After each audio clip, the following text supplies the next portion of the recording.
അമേരിക്കയും ഇസ്രായേലും ചേർന്ന് ഇറാനിനെ ആക്രമിക്കുന്നതിലൂടെ ഒരു വെടിക്ക് രണ്ട് പക്ഷി എന്ന കാഴ്ചപ്പാട്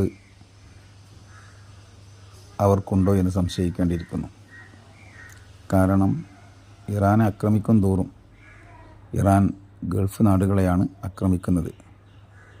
അതുകൊണ്ട് തന്നെ അമേരിക്കയെ സംബന്ധിച്ചിടത്തോളം, അതിലേറെ ഇസ്രായേലിനെ സംബന്ധിച്ചിടത്തോളം ഇത് സന്തോഷകരമായ ഒരു കാര്യമാണ്. അറബികളുടെ വളർച്ച തടയുക, സൈനിക ബലവും സാമ്പത്തിക ശക്തിയും ക്ഷയിപ്പിക്കുക എന്നത് ഇസ്രായേലിൻ്റെ മനസ്സിൻ്റെ ഉള്ളിൽ കൊണ്ടു നടക്കുന്ന ഒരു ആഗ്രഹമാണ്. ഈ ആഗ്രഹമാണ് ഇപ്പോൾ പരസ്യമായിട്ട് അല്ലെങ്കിലും അവിടെ പൂർത്തീകരിക്കപ്പെടുന്നത്.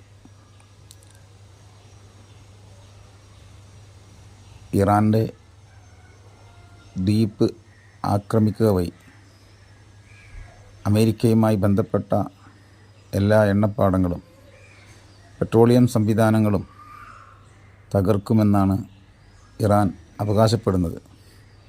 ഇത് പ്രാവർത്തികമാക്കുകയാണെങ്കിൽ അത് ഏറെ ബാധിക്കുക ഒരുപക്ഷെ അറബ് നാടുകളെയായിരിക്കും. എങ്കിലും തൻ്റെ ലക്ഷ്യം പൂർണ്ണമായും നേടി പശ്ചിമേഷ്യയിൽ നിന്ന് തിരിച്ചു പോകാൻ അമേരിക്കക്കാകുമോ എന്ന കാര്യം സംശയകരമാണ്.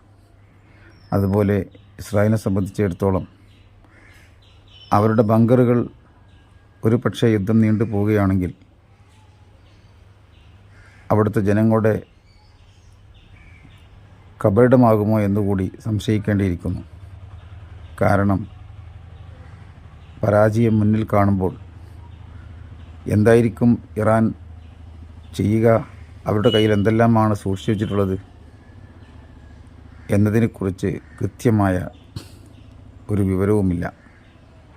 മാത്രമല്ല, വർഷങ്ങളോളം യുദ്ധം നടത്താനുള്ള തയ്യാറെടുപ്പോടു കൂടിയാണ് ഞങ്ങൾ നിലകൊള്ളുന്നത് എന്ന് അവർ ആവർത്തിക്കുകയും ചെയ്യുന്നു.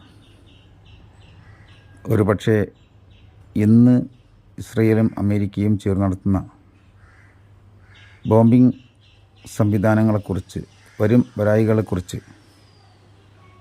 അവർ നേരത്തെ തന്നെ കണ്ടിട്ടുണ്ടെന്നും അതിനനുസൃതമായിട്ടുള്ള സംവിധാനമാണ് അവർ ഒരുക്കിയിരിക്കുന്നതെന്നും നമുക്ക് ഊഹിച്ചെടുക്കാനാകും.